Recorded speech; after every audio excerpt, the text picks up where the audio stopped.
Hey there, Facebook, YouTube, Instagram. How you guys doing today? I'm here. I'm going to try my best to tell the story on how my daughter, Dajaree Dangerfield, passed away.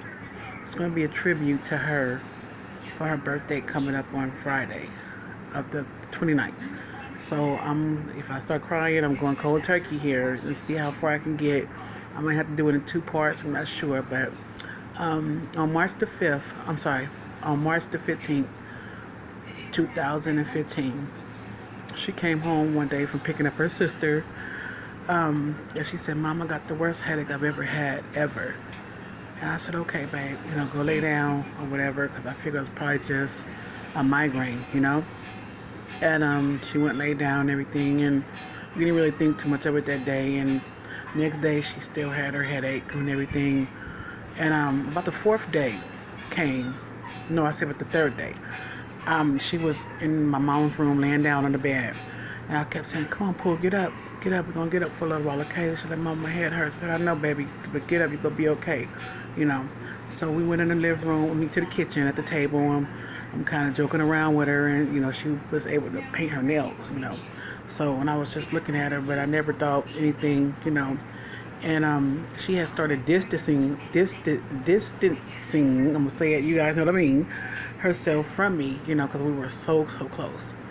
And she went to go lay down again in the living room on my couch, and the breeze from the curtain was just flowing, and I could remember myself just looking at her like, "Oh, my baby head hurt so bad." I said, "But she's gonna be okay. And she was just laying there. She looked so peaceful with this breeze from the curtain just blowing. I mean, really blowing over her. So, about the third day, she was in the living room with me early in the morning. The kids were getting ready to go to school. So she was like, "Mom, it hurts so bad." And I sat her there beside me, and I was rubbing her head. I said, "Baby, it's going to be okay." So I'm going to get the kids off to school. And I told my husband, I said, "Maybe you can go get her some Excedrin." She said, "Well, Mama, that works. That'll probably work." So he went and got the Excedrin. They were doing some housework in my house. So while they were doing that, I said, "We're going to go upstairs to my room." So I said, "Baby, go up there to my room. I'm coming right behind you." So she got up there. And by the time I got there to my room, she was standing up on my bed, me in front of my bed, and she just fell over to the side. And I looked at her, and I was like, "Oh my God, Deja, please, baby, Deja, what's wrong, Deja?" I'm shaking her, so I'm starting to cry. I'm shaking her. I'm like, "Deja, oh my God, baby, wake up, baby, wake up." So I'm gonna call my husband. I'll tell him, I said, "Look, baby, something wrong." So I kept shaking her. She finally came alert, okay? And what else? Okay, and then I'm starting to lose it, you guys, but bear with me. So anyway, I started asking her, I said, "Baby, okay?" I started asking the questions. "What's my name? What's your name? What year is it?" I was keeping her alert while I had him call the ambulance. Ambulance got there, so I was getting her clothes, putting her clothes on her, and she was just like sitting there, and it was so hard for her to open up her eyes. And I was like, "Baby, okay?" And I kept talking to her while I kept getting her clothes on to keep her alert till they got there. So they got there, and they talked to her and asked her some questions. And then they asked her, said, "Days, you want to go?" She was like, "Yeah, Mom, I want to go." I said, "Okay, I'm sorry, you guys." So I said, "Okay, Days, I'm go ahead. We're right behind you." So me and my husband jump in the car, and we're right behind her. By the time we get up there, she's sitting there. She was in the ambulance. Okay, it was so full, they had her sitting there outside, and she was just sitting there, sitting in a chair. So I got there, and I was looking at her, and I was like, "You guys need to get her in the bag. She's not feeling good. Her head's hurting." So I'm sitting there with her, okay, and she can't even open up her eyes. She can't open up her eyes at all. And I'm like, "Dad," I said, "Mommy gonna make it okay. It's gonna be all right, baby. It's gonna be okay," you know. And she said, "Mommy, I'm thirsty. I'm right there. Mommy, I gotta lay down." I said, "Baby, there's nowhere for you to lay down at. Just lean on me." So I was talking on the phone to my auntie, Annette Taylor. I was talking to her, I was talking to her, and she was talking to my daughter. She was like, "Pooh, you can't," talking to her, telling her she's gonna be okay and everything. And she was like, "I can't open up my eyes. I'm not knowing the severity at this point. She's like, "Mommy, I can't open up my eyes." And I said, "Okay." So finally they call her back in the back. Gets in the back. She's laying down, and she's laying there. And They put an IV in her, and the IV was her. She was in so much excruciating pain in her head to the IV that was in her arm wrong. Her arm had swelled up, but she didn't feel it. I'm not still not knowing at this time the severity of this whole situation. I'm just thinking she still got a bad migraine. They didn't give her no head check. They didn't do nothing. They told me she was dehydrated. She's dehydrated. Here's some medicine, some kind of pill they gave her. I can't remember, and told her to go home. Go home, right? So my husband comes and gets us, and I tell my son when we get there, I said, come get your sister, get her out the car. So she's talking a little bit, she's trying to talk a little bit, clowning just a little bit. So we get her in the house. My mom's room is through the back door. She's always in my mom's room. So we was in my mom's room, me, Ebony, my mom, and Deja. My husband in my room, Corey's in his room. So she's sitting there, and I'm like, okay. So I said, well, I'm going to watch her tonight, There was an extra bed in my mom's room on the floor. A dresser in between my mom's bed and the other bed, okay? So I get ready to get her clothes, to put her pajamas on her. And Ebony went to go get them, and she came back. And I said, okay, come on, Pooh. Let me put your pajamas on you. And all of a sudden, she started to reach up from behind my mom. And she just started doing like this. And I'm not knowing what's going on. You know what I mean? And I'm like, Pooh, come on, baby, come on. And she's just like this. You know what I mean? I'm just like this. I'm like, babe, come on. And she, I'm like, oh my God, what is wrong? What is wrong? So my mom looking at me trying to get her. And finally she came out of it. So I had called the ambulance. I called them. And I told them what was going on. And she said to Ebony, she said, thank you, Ebony, because she gave her the pajamas. So I called the ambulance that came. I explained to them what she was going through. They told me the same thing. I said, well, the doctor, she just came from the doctor. The doctor said so-and-so and so-and-so. And they said, okay, well, yeah, she probably is just dehydrated or whatever. So I'm like, okay, you guys, y'all was really, making my mind go crazy right now. So I said, okay, I'm going to put your pajamas on you. They left. I told them, put my pajamas on you, baby. And then you're going to sleep in the bed with me on the floor. So she was laying on the floor, had her pajamas on. By the time I went and got my pajamas and came back, she had started again. Just having another seizure. But this time she rose off the bed, okay? And the dresser, I told you guys about, she leans in between the dresser and the bed. So now we screaming for my husband, we screaming for Corey. Corey comes in, everybody's watching this, my mama's going through it. And I said, look, Corey, move it. And I said, no, don't move her, just put a pillow between the dresser and her head, right? So she's having the seizure constantly. She's not coming out of it, just constantly. And I'm like, okay. And I called the ambulance again. They asked me questions like, look, they just left, tell them to get back here. And when they get there, she's still having she's still having it. She's still having the seizure constantly. And then looking at her, had the seizure, okay? So they can't move her.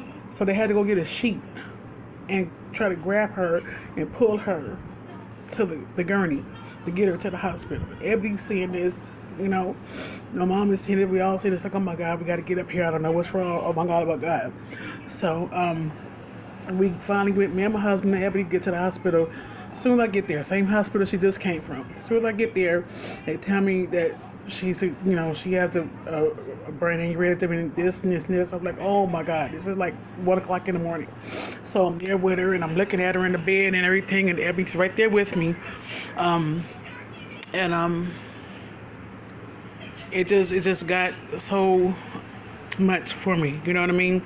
And I'm telling us, baby, you gotta hold on, you gotta make it, baby, you're gonna be okay, baby. And she's trying to pull this stuff off of her. I'm like, boo, you gonna be all right, baby, mommy got you, gonna be okay. I'm like, Lord, a prayer to rub her. And then they tell me that they have to take her to another hospital because they don't have the equipment to give her the surgery that she needs, okay?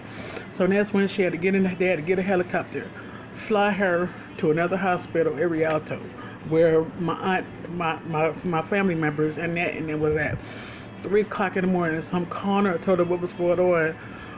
They was there. My auntie, Nat, and her sister was there before I can get there. They seen her come down in a helicopter.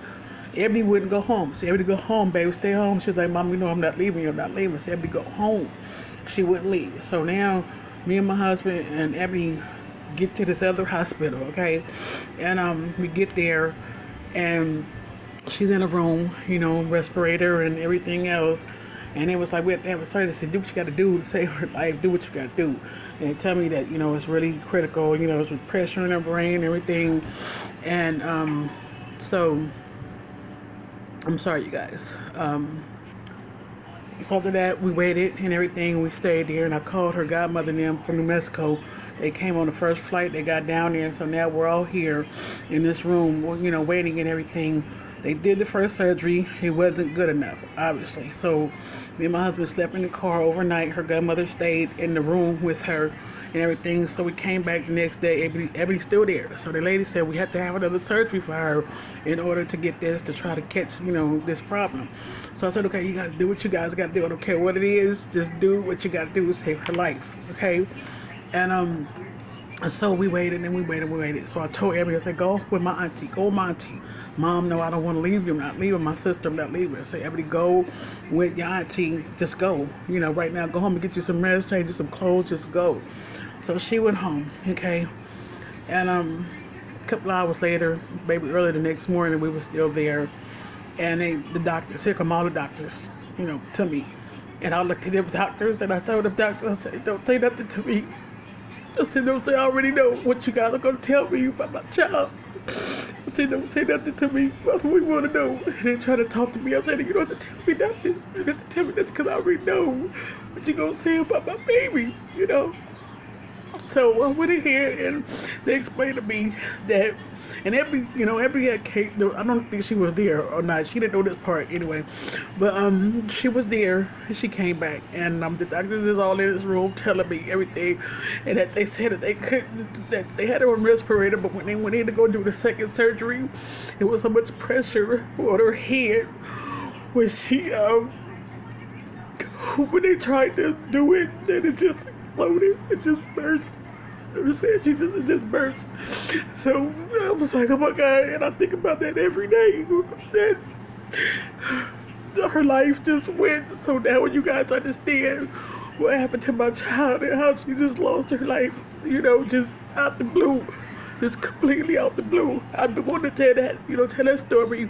And then Abby comes back. And Abby comes back and I'm like, okay, I gotta tell her. She was just on my mind, so I gotta tell her. And I told her that, her sister wasn't here no more. And she started crying.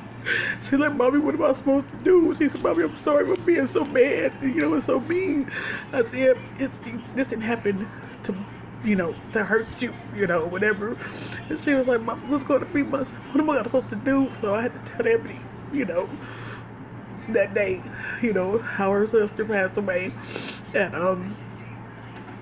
then I had to, go back home and tell my mom and everybody. So that's basically, what happened. I hope I'm saying this way you guys can understand, but forgive me, I'm sorry, my eyes and everything that's going on, but that's basically how things happened on March the 19th.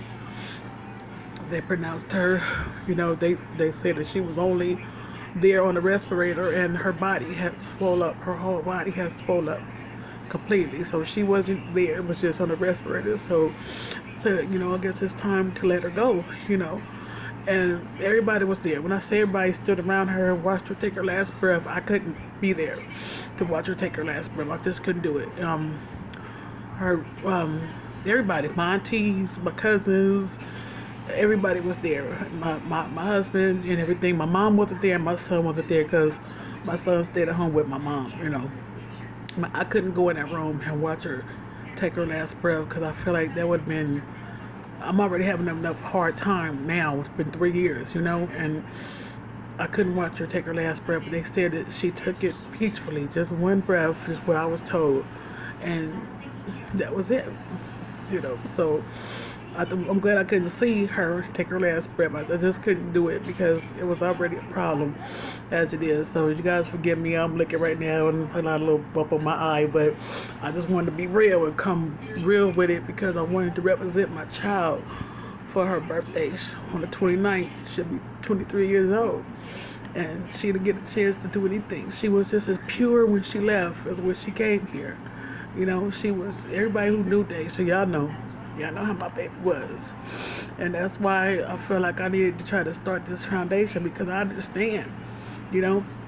I'm sorry, I understand. I know how it is when somebody loses a child, you know. So I'm gonna leave it where it is.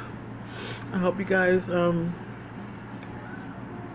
understand where I'm coming from and why I'm the mess that I am today, because I still haven't come to any grieving over. This is the first time ever that I've ever talked about this to anybody. I've even tried to go to my therapist and everything. I've never been able to get it out completely, because I feel like if I got it out, seriously, I was going to die. Honestly, that's what I feel like. I feel like if I told that whole story to anybody, then I wasn't going to make it through it. So here I am. I'm done with it. I'm going to post this today instead of waiting till her birthday. And thank you guys for listening. Thank you guys for helping me. This was a big stepping stone for me. I've been praying on it all month to try to do it. I didn't think I was going to get through it the way I did, but I love you guys. You guys be blessed, and see you guys next week. Bye.